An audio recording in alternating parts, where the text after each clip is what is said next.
Vantara project ఇదొక వన్యప్రాణుల సంరక్షణ కేంద్రం. జంతు ప్రేమికులు తప్పక చూడాల్సిన ప్రాంతం. 2000 జాతులకు చెందిన 150,000 జంతువులకు ఇది అభయారణ్యంగా ఉంది. గాయపడి అంతరించిపోతున్న జంతువులను సంరక్షించేందుకు పనిచేస్తుంది.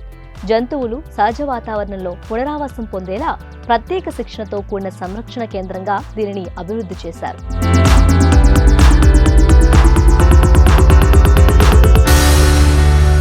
అనంత్ అంబానీ ఆధ్వర్యంలో వంతారా ప్రాజెక్ట్ రూపుదిద్దుకుంది.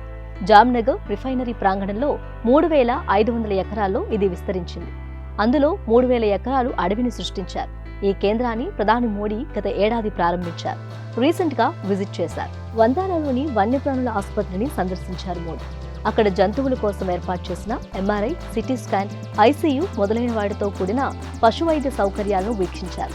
అంతేకాకుండా wildlife anaesthesia, cardiology, nephrology, ఎండోస్కోపీని పరిశీలించారు.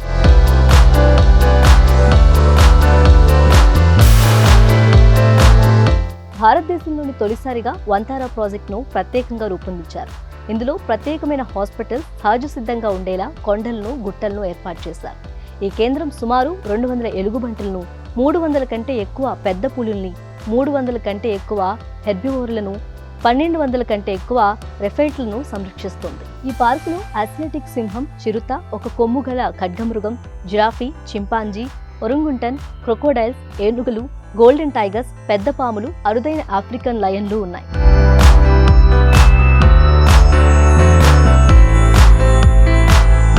ఏనుగుల సంరక్షణ కోసం ప్రత్యేక కేర్ తీసుకున్నారు.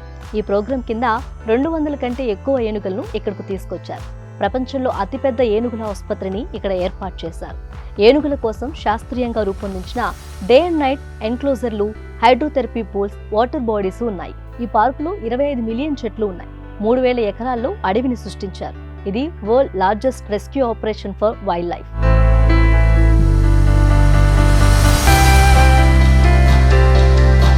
భారతదేశం ప్రపంచ నలుమూలల్లో ఆపదలు ఉన్న, ప్రమాదకరమైన పరిస్థితుల్లో ఉన్న జంతువులను రక్షించి ఇక్కడికి తీసుకొస్తారు.